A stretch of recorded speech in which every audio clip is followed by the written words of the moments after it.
Boker Tov, Chavrim, I'm Stephen Ben-Nun. You're watching Israeli News Live. Several stories breaking this morning. 6.1 magnitude earthquake strikes over near Iran, actually, to the east part of Iran.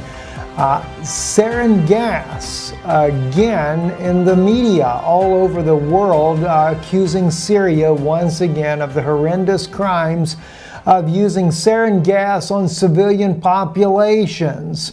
Well, it looks like to us that it's back again, foreign powers trying to frame Syria for another deadly gas attack. That's something that Bashar al-Assad is once again not guilty of. Last time, Eren Erdem of the Turkish government, a former parliament member inside of Turkey, and from what I was told recently is still a parliament member of Turkey, had the sufficient evidence that was able to prove that the Turkish government was well aware of the smuggling of the sarin gas inside of Syria and was used against the civilian population in the area of the rebel groups there in order to blame it on President Bashar al-Assad and to justify boots on the ground. Now, we reported just the other day that in Beirut, Lebanon, the United States has already landed 2 huge ships there. They're now moored right there at Beirut, Lebanon,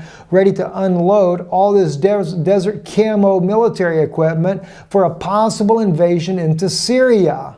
Also, Israel doing a lot of exercises up in the Golan right now. Is it a possibility that there's going to be an invasion into Damascus? And of course, we know President Donald Trump is believing the media propaganda that indeed Bashar al-Assad is using chemical weapons on his own people.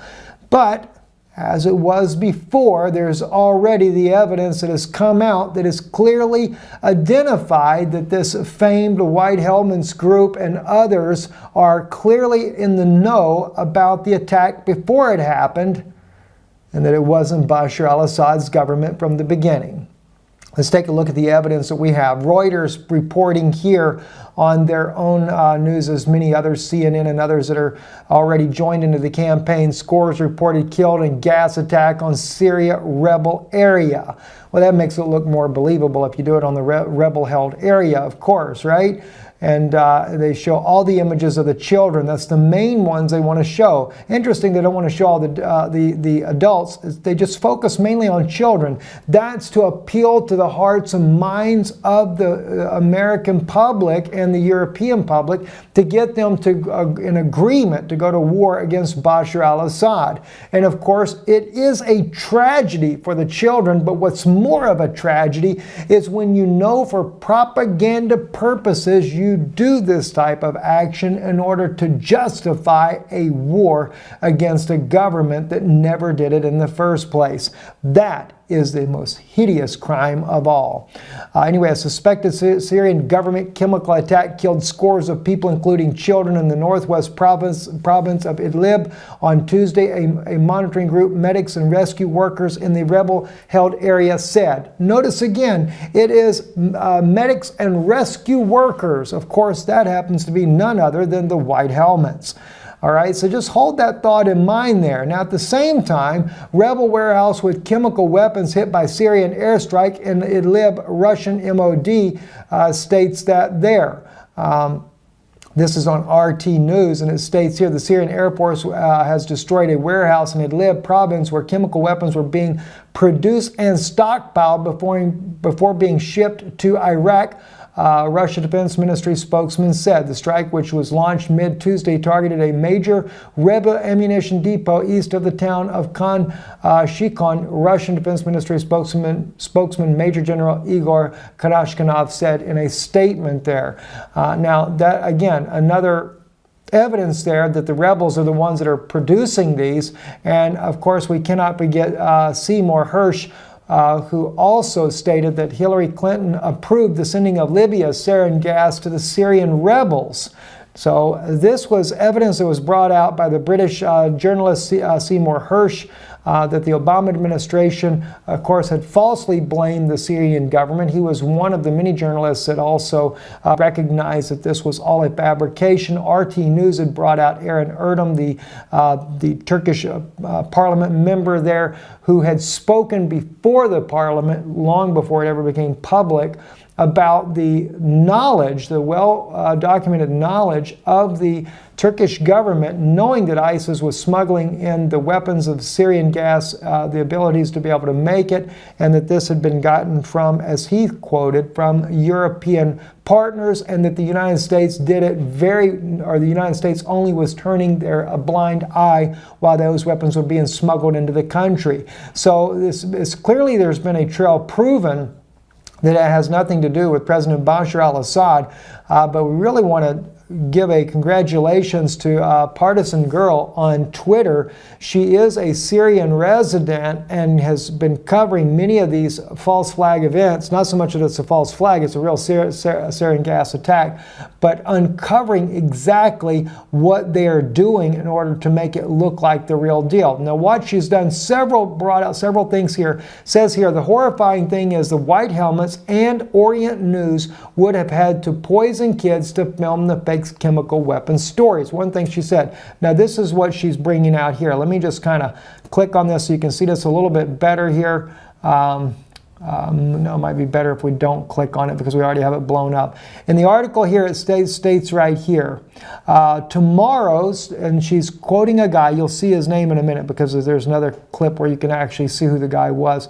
Tomorrow, starting a media campaign to cover the density of air raids on rural Hama and use chlorine poison against civilians. Now, this was being stated by a guy on Twitter inside of Syria that they were already planning such an attack there. Now, we'll just kind of follow what she does here. And again, it's the same one there, stating there that they were planning on doing this. And she says here, tomorrow we're going to, she quotes it again, tomorrow we're going to create a media story about a chlorine gas attack, later changed to sarin, even though the Syrian government no longer has it, she states there. This here is a picture here. Of course, this is how we know it's the White Helmets were involved with it, because they show the White Helmets. This is from Paul Antonopoulos, my article on what does not add up in the Idlib chemical weapons attack. And this is what he notes here. And what he brings out in his own article is the experts that show clearly that the White Helmets are not using protective gear. Now, what's ironic about this is they were issued 1 month before the attack. They were issued the gear to be able to protect themselves from the sarin gas, but when they're recording the video, they're not using the suits to make the video. Now, that was one of their first mistakes, because you can die from just touching a victim of this, and they're using their bare hands. They got the mask on, but they weren't thinking about putting on the suits before they actually put on the video itself. Now, this is one of the doctors there. He says, this is the latest from the sarin attacks. Patients are still flooding in. This child's been rushed in without any family. They're probably dead. That's his statement. Our hospital is getting full from the sarin attack today. Anyone that wants evidence, I will video call you. All right? Just to set up the propaganda. Patients, as he said, are flooding in, yet this doctor seems to be the main source of gas attack, has time to film, tweet, and video calls. Interesting, isn't it? Let's see. And now they say they blame Britain behind it, the U.S. position on Assad. UK funds the White Helmets. Jihadist rebels kidnap civilians before fleeing village in northern Hama. That's another issue that she was bringing out. The jihadist rebels of Hayat Tahrir al-Sham and Jayesh al-Iza kidnapped the inhabitants of Khattab in the north. 250 civilians kidnapped by al-Qaeda 1 week before the chemical attack. So they are believing that these civilians that were kidnapped were actually being used to make the video. Now, she's going to bring out a very good point on that, and I'm going to show you that here in just a moment. It's very sad, very disheartening to see this. I do warn you before we go up to some of this evidence that Partisan Girl is going to show here. It is graphic. It is children. But I think it's important that we bring this out for the purpose of what she is trying to show here. And that is, some of the children in the chemical weapons attack appear to have been bludgeoned to death, not dying from the chemical attacks. All these children here have blunt force trauma to their heads. And I'll go off that quickly because I don't want you to have to see that there. Again, another angle of the fire hose location seems to be a White Helmets base with hideouts dug into the rocks, they're pointing out. And of course, these are supposed to all be victims, and yet they're not using any protective gear at all to try to hose the people off, which is only would have contaminated them worse if this was really the case here. They took the gas mask. They've been paving the road in the last days. We are sure it was a coincidence, is what one person says about it as well. The point is, and there's several more on here. Let me back up here. Let's see here. Yeah, here was the thing that she was pointing out right here. This is, while making the fake video, the White Helmets didn't realize Sarin's first responders need full body suits as it will kill via skin contact. All right, now this is to show you this is exactly what they're supposed to be wearing, and they were issued this only a month before the attack was to take place. In fact, the other thing that Partisan Girl points out on a lot of these issues here is that almost everyone were getting masked the day before the attack. All the rebels, they were all getting masked the day before the attack. So they were prepared for this coming to be coming. Now, this is what one expert actually said in response to the way this was being done. He says, organic phosphates can spread by simple contact or inhalation. In its gas form, it would persist for the same time as it takes water to evaporate. There's no real evidence of patients being decontaminated in the way that we would consider appropriate decontamination, yet none of the treating or transporting personnel are wearing any protective gear at all. If treating personnel were not wearing protective gear and were exposed to weapons-grade organic phosphate, we would expect them to be injured in some way, says Caldicott. We know the phenomena of off-gassing, which is the delivery of dangerous products in the environment by contaminated patients. It is not that important to use the emergency department for simple insecticide poisoning, that is. So this is chemical grade, weapons grade, and so therefore, as he's basically to surmise that, is just definitely not realistic what we're seeing there. Let's see, we have, this is where they were actually given the protective suiting. Again, you can see where the White Helmets are right by the cave there where they were doing the spray off there. The photo was taken more than a month ago. The White Helmet terrorists receiving a training on dealing with chemical attacks in the same location where they're actually working with the people. And this would have been the suits they should have been wearing when they were doing the video. I guess they just forgot about that important aspect that figuring nobody would actually put two and two together.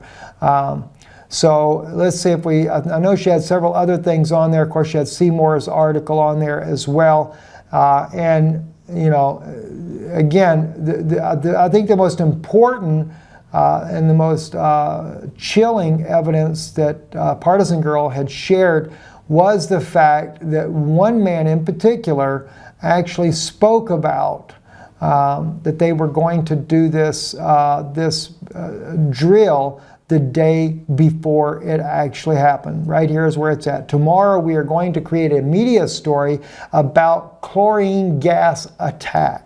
And it was the from what I understand, it was the next day or something of that accord there that the sarin gas took place. He called it chlorine gas, but maybe he just didn't realize that they were going to use sarin gas instead. Like I said, tremendous amount of evidence that this young lady has put together, and that just being from her own work there, clearly identifies or seems to help prove the fact that it was not the Assad government dealing with this attack on his own people, but in fact the rebels in behind a massive propaganda campaign once again, and unfortunately using real civilians as their own guinea pigs. What a shame indeed. Damascus also, by the way, President Bashar al-Assad is accusing Ankara of capturing Syrian territories. Not only have they been capturing Syrian territories, but Turkey is also building military bases inside of Syrian territory. How does Russia just keep allowing this type of stuff to go on? I have no idea. This is something, it's not so much the news article itself that I wanted to bring to your attention, but more so from a prophetic standpoint. I wanted to share this with you. This was on Sputnik News. It is about a month old. Oh no, I apologize. No, actually this is current news. Syria to respond to terrorists support Israel's aggression, according to the ambassador. But what's interesting is the name of the ambassador that you're looking at, Riyad Haddad, the Syrian ambassador to Russia, speaking very aggressively against Israel for making the raids inside of the country there. Of course, Prime Minister Netanyahu saying he's targeting the Hezbollah convoys, bringing weapons over into southern Lebanon, which is a threat to Israel. And at the same time, President Bashar al-Assad saying that they're actually targeting the Syrian government. Of course, Mr. Haddad also speaks about how, in this article here, that they shot down one Israeli plane and severely damaged the other one. In response to that, Israel has denied all of this. But again, it's his name, Riyad Haddad. What does that mean to you guys or to most people that be listening? Well, maybe not a whole lot. But for me, it really caught my attention because Haddad happens to be historically the Edomite child, the sole Edomite child through the bloodline of Esau, his descendants, that survives the conquest that David and Saul did against the house of Esau there, and wiping out his descendants. Well, that child survives, goes down to Egypt. He's reared by the Pharaoh of Egypt, marries the Pharaoh's wife's sister, and later goes into none other than Syria. Of course, later his descendants migrate to northern Africa and then finally over into Rome, as the prophet Obadiah declares later in his own prophecies that they would end up in Rome. But isn't it kind of interesting? Because Haddad, it says that he had raised up an adversary against Solomon during the times of Solomon. And of course, this Haddad that we're speaking of was after the times of, was definitely during the times of Solomon, because it was after the death of David. And he become a thorn in the side of Solomon himself, David's own son, constantly waging war with Israel, etc. And yet now we have a man by the name of Riyad Haddad, who is in power, and again, who is a thorn in the side to Israel, just as it was in the days when Haddad, Esau's descendant, was many, many years ago. A couple other things I want to hit on real quick before we close out the broadcast here. Russia's motorized rifle brigade of the Orenburg Oblast Central MD has been alerted, plus 1,000 pieces of equipment marching to the range. They are preparing for a drill going on in that region there. Those of you that would like to know where that is, that's down there by just on the north side of Kazakhstan. And of course, if they have to take and make a track towards Ukraine's border, not too hard to do it. And 1,000 pieces of military equipment is no small amount of equipment. And as we mentioned earlier, a 6.1 magnitude earthquake hit near Iran's second largest city at a depth of 10 kilometers. If you remember, it was just the other day that we had the same or similar type of earthquake in eastern Russia that struck as well. Just a bit concerning, no doubt. I'm Stephen Benoon. You're watching Israeli News Live. That's a kind of a look at the updates today. Maybe later this evening we may have another news broadcast. We might cover on some other issues there. Don't forget to check out Yana's channel, Rise Up Children of God. Got another interesting broadcast we'll be loading up there here in just a little bit this morning. I'll leave a link there in the description below to her channel there. Very fascinating interview she did with a brother named Richard there inside Israel, and I'm sure it'll be a blessing to you. Shalom.